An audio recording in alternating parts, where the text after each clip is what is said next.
అందరికీ నమస్కారం, శుభోదయం. Welcome to profit master. ఇవాళ 15th ఫిబ్రవరి థర్స్డే. ఇంటర్నేషనల్ మార్కెట్స్ అలాగే మన మార్కెట్స్ మీద వ్యూ తీసుకుందాం. ఏషియన్ మార్కెట్స్లో నికాయ్ 0.8% మేర లాభాలతో ట్రేడ్ అవుతుంటే కాస్పీ 0.1% మేర నష్టాలతో, అలాగే హాంకాంగ్ 0.5% మేర నష్టాలతో ట్రేడ్ అవుతుంది. జపాన్ టెక్నికల్గా రెసెషన్లోకి అడుగుపెట్టింది. Japan's economy unexpectedly slips into recession hurt by week domestic demand. Japan and Singapore miss GDP expectations. Asia markets rebound after Wednesday cell of. నిన్న కొద్దిగా బలహీనత తర్వాత కొద్దిగా మార్కెట్స్ రీబౌండ్ అని కనిపించినప్పటికీ నికాయ్, బట్ కాస్పీ హాంకాంగ్ మాత్రం బలహీనంగానే ఉన్నాయి. అనుకోకుండా జపాన్ టెక్నికల్గా రెసెషన్లోకి జారుకోవడం చూస్తున్నాము. అనుకున్నంత డిమాండ్ స్థానికంగా దేశీయంగా లేకపోవడం కొద్దిగా ప్రధానమైన కారణమైంది. Singapore trims 2023 economic growth to 1.1% as manufacturing sector contracts. So మొత్తానికి రెండు ప్రధానమైన మార్కెట్, అటు జపాన్ సింగపూర్ నుంచి కూడా కొద్దిగా నెగిటివ్ న్యూస్ రావడం మనం ఇక్కడ అబ్జర్వ్ చేయవచ్చు. యుఎస్ మార్కెట్స్ చూస్తే నిన్న నాస్డాక్, S&P 500, డౌ జోన్స్ అన్నీ కూడా పాజిటివ్గా క్లోజ్ అయ్యాయి. డౌ జోన్స్ 0.5%, నాస్డాక్ 1.5% వరకు లాభాలతో ముగియగా బ్రెంట్ క్రూడ్ $81 పైనే స్థిరంగా ట్రేడ్ అవుతోంది. గోల్డ్ $2,004 దగ్గర ట్రేడ్ అవుతుండగా క్రిప్టో కరెన్సీలో $50,000 మార్కెట్ని క్రాస్ చేసి $52,000 దగ్గర ట్రేడ్ అవుతుంది. Bitcoin regains $1 trillion market cap as the cryptocurrency hits over 2-year high. 2 ఏళ్ల గరిష్ట స్థాయికి బిట్కాయిన్ మళ్ళీ తన స్థానాన్ని తెచ్చుకున్న ప్రయత్నం, పూర్వవైభవం తెచ్చుకున్న ప్రయత్నం చేస్తోంది. సో ఇది ఇంటర్నేషనల్ మార్కెట్స్ నుంచి అప్డేట్స్. ఇక దేశీయంగా ఒకసారి చూస్తే BPCL, ABFRL, Paytm, Muthoot finance, HUL ఈ స్టాక్స్ కొద్దిగా లైమ్లైట్లో ఉండబోతున్నాయి. బీపీసీఎల్ ఈఎస్పీఎస్ ట్రస్ట్ 0.3% వాటాన్ని విక్రయించబోతోంది. బీపీసీఎల్లో దాదాపు $400 కోట్ల మేర వర్త. ఆదిత్య బిర్లా ఫ్యాషన్ రీటైల్ $78 కోట్ల నికర నష్టాలని పోస్ట్ చేసింది. రెవెన్యూలో 16% మీద వృద్ధిని నమోదవడం చూసాం. Utkarsh small finance bank resolution has been passed by the board of holding company Utkarsh core invest, wherein it was proposed to initiate steps in furtherance of a proposed reverse merger చేయాలి అన్న ఆలోచనలో పేరెంట్ కంపెనీ ఉంది.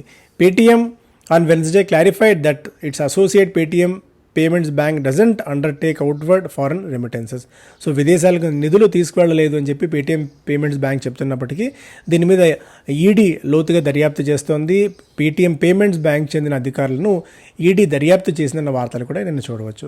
Hindustan Unilever limited Andhra Pradesh ప్రభుత్వంతో ఒప్పందం కుదుర్చుకుంది. అక్కడ palm oil production చేయడానికి పెద్ద ఎత్తున. ఎన్ఎండిసి లాభాల్లో 1,470 కోట్ల రూపాయల నికర లాభాలను అనౌన్స్ చేసింది. రెవెన్యూ 5,409 కోట్ల రూపాయలుగా ఉంది. సన్ టీవీ లాభాల్లో 7% మేర వృద్ధి నమోదవడం చూసాం. ఐఆర్సీటీసీలో government has approved the appointment of Sanjay Kumar Jain as CMD. ఆయన సిఎండిగా బాధ్యతలు చేపట్టారు నిన్నటి నుంచి. ముతూట్ ఫైనాన్స్ లాభాల్లో మంచి లాభాలు, 1,027 కోట్ల రూపాయల లాభాలని కంపెనీ పోస్ట్ చేసింది. ఇంకా మిగిలిన స్టాక్స్ పరంగా కూడా ఒక్కసారి చూస్తే Adani enterprise Mumbai travel retail, a step down subsidiary of Adani enterprise has completed the incorporation process of a only owned subsidiary named Aspri పేరుతో కంపెనీ ఫ్లోట్ చేయడం. 197 కమ్యూనికేషన్ పేటీఎం సబ్సిడరీలో సంబంధించి has received notice and requisitions for information, documents, explanations from the authorities including ED. అదొక update. HUL already మనం మాట్లాడుకున్నాం. AP గవర్నమెంట్కి సంబంధించి దాదాపు 15,000 మంది రైతులతో ఒప్పందం కుదుర్చుకొని 30,000 హెక్టార్స్లో ఆయిల్ పామ్ ప్లాంటేషన్స్ చేయాలి అని చెప్పి హిందుస్థాన్ యూనిలివర్ ఆలోచనగా ఉంది. Okay. India bulls housing finance 226 కోట్ల రూపాయలు దాదాపుగా లాభాలని అనౌన్స్ చేసింది. ముతూట్ ఫైనాన్స్ ప్రాఫిట్ 1,027 కోట్ల రూపాయలుగా ఉంది. దాదాపు 14% మేర వృద్ధిని నమోదు చేసింది. కంటైనర్ కార్పొరేషన్ MOU కుదుర్చుకుంది with container company of Bangladesh. So అక్కడ వరకు తన సేవలను విస్తరించుకోవడానికి. Gland pharma, Gujarat state petronet, NMDC, Utkarsh small finance bank గురించి కూడా మనం ఆల్రెడీ మాట్లాడుకున్నాం. నారాయణ హృదయాలయ మంచి రిజల్ట్స్ పోస్ట్ చేసింది. 188 కోట్ల రూపాయల లాభాలని 22.3% మేర వృద్ధిని నమోదు చేసింది. రెవెన్యూలో దాదాపు 7% మేర వృద్ధి నమోదైంది. గ్లెన్మార్క్ కూడా మనం తర్వాత మాట్లాడుకుందాం. ఎకనామిక్ టైమ్స్ ఫస్ట్ పేజ్లో new home for Shriram housing Finance PEs close in on deal. So Bain, Advent, CVC, Warburg లాంటి కంపెనీస్ న్యూ డీలెన్స్ చేపడుతున్నాయి. దాదాపు 6,500 కోట్ల రూపాయల వాల్యుయేషన్ ఈ శ్రీరామ్ హౌసింగ్ ఫైనాన్స్ తీసుకోబోతోంది. ప్రధానంగా సౌత్, వెస్ట్, నార్త్ మార్కెట్స్లో ఫోకస్ ఉన్న కంపెనీ ఇది. 85% ప్రమోటర్స్ దగ్గర వాటా ఉంది. 15% పైగా వ్యాలియంట్ క్యాపిటల్ దగ్గర హోల్డింగ్ ఉంది. 12,000 కోట్ల రూపాయల అసెట్స్ అండర్ మేనేజ్మెంట్ ఉన్న 20,000 కోట్ల రూపాయల ఏఈఎం టార్గెట్గా పెట్టుకుంది. 2025 నాటికి ఈ company Shriram housing finance. ED quizzes Paytm bank officials, అలాగే Indians less drunk on liquor love after hike in taxes. So taxes విపరీతంగా పెరిగిన తరుణంలో మన తెలుగు రాష్ట్రాలను చూడవచ్చు. విపరీతంగా కరోనా తర్వాత ధరలు భారీగా పెరిగాయి, డిమాండ్ కూడా తగ్గుతోంది. దాదాపు 4% మేర స్పిరిట్స్ డిమాండ్ తగ్గింది అన్నది ఒక ఆసక్తికరమైన అప్డేట్ ఇది. Tesla May head to India on incentive paved road. 30 లక్షల రూపాయల కంటే అధికంగా ఉన్న వాటి మీద ఇంపోర్ట్ డ్యూటీ స్వాప్స్ ఇవ్వాలి అని చెప్పి ప్రభుత్వం భావించే ఆలోచనలో ఉంది అన్న తరుణంలో టెస్లా ఇన్సెంటివ్స్ని బేస్ చేసుకుని ఇండియాలో అడుగు పెట్టాలన్న ఆలోచనలో కూడా ఉంది అన్నట్టుగా ఒక వార్త ఇక్కడ చూడవచ్చు. Tata hails Uber to drive new traffic. So అయితే వాళ్ళ డిజిటల్ ప్లాట్ఫామ్ న్యూ ఉందో దాని ట్రాఫిక్ మరింతగా తీసుకురావడానికి టాటా ప్రయత్నాలు చేస్తోంది. ఇందుకోసం ఉబర్తో వాళ్ళు ఒప్పందాలను కుదుర్చుకునే అంశం మీద చర్చలు జరుగుతున్నాయి అన్న వార్తలకు చూడవచ్చు. Key gauge shows traders expecting fewer rate cuts.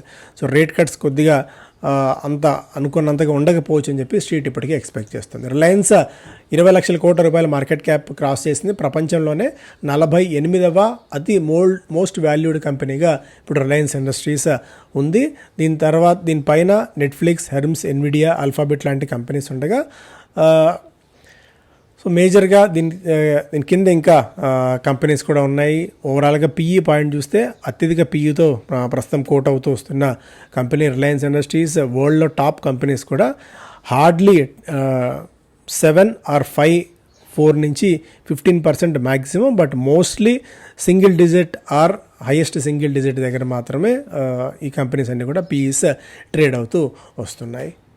M&M మంచి రిజల్ట్స్ పోస్ట్ చేసింది. 61% మేర లాభాల్లో వృద్ధి. And company cuts tractor sales forecast. ఇది కొద్దిగా అందుకే మనం ఐషర్ లాంటి వాటిల్లో చూస్తే కూడా అదే ఎఫెక్ట్ కనిపిస్తుంది. రూరల్ డిమాండ్ తగ్గడము అండ్ అంతగా వీళ్ళ ఫోకస్ బట్టి చూస్తే కూడా కొద్దిగా ట్రాక్టర్స్ ఫోర్కాస్ట్ ఆ స్థాయిలో ఉండకపోవచ్చు, ట్రాక్టర్ సేల్స్ ఆ స్థాయిలో ఉండకపోవచ్చు అన్న అంచనాల తరుణంలో వీళ్ళు కూడా సేల్స్ ఫోర్కాస్ట్ కట్ చేయడం బట్టి చూస్తే కొద్దిగా ట్రాక్టర్ రిలేటెడ్ స్టాక్స్ మీద నెగిటివ్ ఎఫెక్ట్ ఉండే అవకాశం ఉంది. ఆటో డిస్పాచెస్ జనవరిలో మరొక రికార్డు స్థాయికి చేరాయి. డీలర్స్ కూడా స్టాకప్ చేసుకోవడము ఇది మరింతగా పెరగడానికి కారణమైంది. వీటిల్లో మెయిన్గా Maruti, Hyundai, Tata Motors sales బాగా ఉన్నాయి. Banks to club home loans with funding for rooftop solar. So రాబోయే రోజుల్లో ఇది ఒక అతిపెద్ద ఉద్యమంలా మారబోతోంది. ప్రభుత్వం కూడా చాలా ఫోకస్డ్గా ఉన్నట్టు కనిపిస్తుంది. ఇప్పుడు అవసరం బట్టి వీలవుతాయి, ఎందుకంటే సబ్సిడీ కూడా గవర్నమెంట్ ఇస్తుంది కాబట్టి ఆ రూఫ్ టాప్ సోలార్ గేర్స్కి ఏదైతే హౌసింగ్ లోన్ ఇస్తారో హౌసింగ్ లోన్లో ఇంక్లూడ్ చేసి ఇవ్వడం వల్ల సో వాళ్ళకు కూడా ఈజీ అవుతుంది సోలార్ రూఫ్ టాప్స్ పెట్టుకోవడానికి.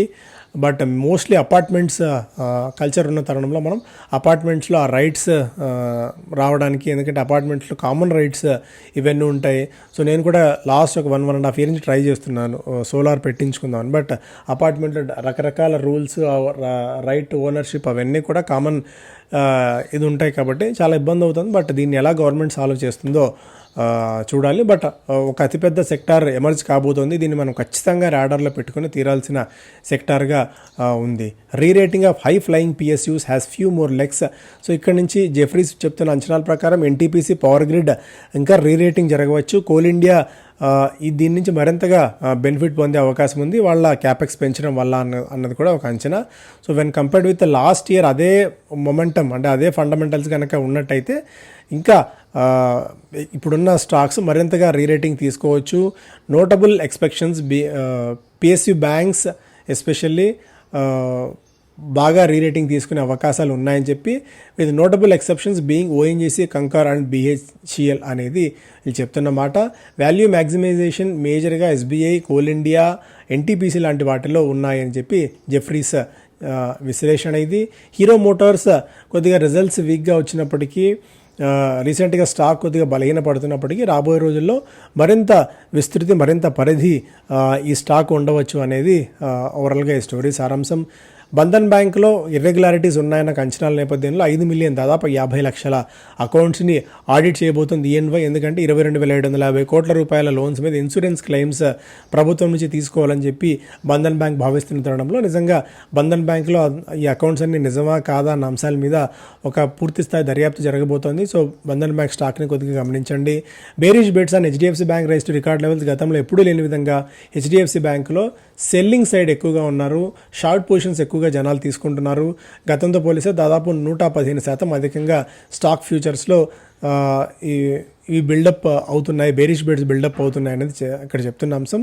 ఓవరాల్గా 1440 అనేది మేజర్ పెయిన్ ఏరియా కనిపిస్తుంది. అక్కడ కాల్ పుట్ పరంగా చూస్తే ఇక్కడ మేజర్గా ఈ లెవెల్ దగ్గర కాన్సన్ట్రేషన్ అయ్యి ఉంది. ఈ లెవెల్ కిందికి దిగితే మరింతగా స్టాక్లో వీక్నెస్ రావచ్చు అనేది కూడా ఒక సారాంశం. బిజినెస్ స్టాండర్డ్ ఫస్ట్ వేలో Reliance in talks for stake in Tata play may buy Disney's 30% share. So మొట్టమొదటిసారి రిలయన్స్ అండ్ టాటాస్ చేతులు కలిపే అవకాశం ఇక్కడ రాబోతోంది. టాటా ప్లేలో 30% దాకా వాటా తీసుకోవాలని చెప్పి, డిస్నీ దగ్గర ఉన్న వాటాను తీసుకోవాలని చెప్పి రిలయన్స్ చర్చలు జరుపుతున్న వార్తలు ఇక్కడ చూడవచ్చు. ఎందుకంటే వాళ్ళు డిస్నీతో ఒప్పందం కుదుర్చుకుంటున్న తరుణంలో దీన్ని కూడా ఒకసారి లైమ్ లైట్లోకి వచ్చింది. సో ఇదే కనుక జరిగితే కొద్దిగా రిలయన్స్ ఇండస్ట్రీస్ బూస్టింగ్ దొరికే అవకాశం, అంటే వాళ్ళు ఇంకా మార్కెట్ పరిధిని విస్తరించుకునే అవకాశం ఉంది. Sensex yield gap with 10 years US bond turns negative. Okay, growth concerns likely to slow Bharat forge March. Bharat forge growth concerns కొద్దిగా ఉన్నాయి. Most of the broking companies 6 నుంచి 11% దాకా రేటింగ్స్ అండ్ టార్గెట్స్ వాళ్ళ కట్ అయితే చేశాయి ఈపీఎస్ ఫోర్కాస్ట్కి సంబంధించి. సో మేబీ భారత్ ఫోర్జ్ కొద్ది కాలం పాటు, అంటే ఎక్సెప్ట్ డిఫెన్స్ మిగిలిన సెక్టార్స్ అన్ని కూడా కొద్దిగా బలహీనంగా ఉన్నాయి భారత్ ఫోర్జ్ విషయంలో. అపోలో హాస్పిటల్స్ వారంలోనే 9% మేర పెరిగింది. మోతీలాల్ ఓస్వాల్ ఈ స్టాక్కి బై రేటింగ్ ఇచ్చింది. ఎందుకంటే ఇంకా రాబోయే 3 ఏళ్ల కాలంలో 2000 బెడ్స్ అదనంగా వీళ్ళు ఏర్పాటు చేయాలి, యాడ్ చేయాలనుకుంటున్న తరుణంలో మరింతగా అపోలో హాస్పిటల్స్లో వృద్ధి ఉండొచ్చు అనేది మోతీలాల్ ఓస్వాల్ చెప్తున్నమాట. ముతూట్ ఫైనాన్స్ 23% మేర లాభాల్లో వృద్ధి. అధికంగా ఉన్న గోల్డ్ ప్రైస్ కూడా దీనికి కారణంగా చెప్పుకోవచ్చు. గ్లాండ్ ఫార్మా Q3 ప్రాఫిట్స్ బలహీనపడ్డాయి. స్టాఫ్ కాస్ట్లు పెరగడం కూడా దీనికి ప్రధానమైన కారణంగా చెప్పుకోవచ్చు. స్విగ్గీ రాబోయే 2 వారాల్లో దాదాపు 8,000 కోట్ల రూపాయలతో ఒక IPO పేపర్స్ ఫైల్ చేయవచ్చనేది కూడా ఒక అంచనా. ఈజీగా కూడా ఫైల్ చేయవచ్చని. దిలీప్ బిల్డ్కాన్ 19% మేర పెరిగింది. హింద్వేర్ హోమ్ ఇన్నోవేషన్ ఒక 1.5% మేర బలహీనపడడం చూసాం. నారాయణ హృదయాలయ 44% పెరిగింది. గత 6 నెలల కాలంలో ఆల్ టైమ్ హిట్ చేసింది. మిగిలిన వాటిలో నాటకా ఫార్మా 3% మేర లాభపడింది. సోలార్ యాక్టివ్ 275 కోట్ల రూపాయల నికర నష్టాలని అనౌన్స్ చేయడంతో 6.5% మేర వీక్నెస్ చూసాము. KPA గ్రీన్ ఎనర్జీ ఒక 5% దాకా పెరిగింది. సో ఇవి major updates. Thank you so much. Have a great day.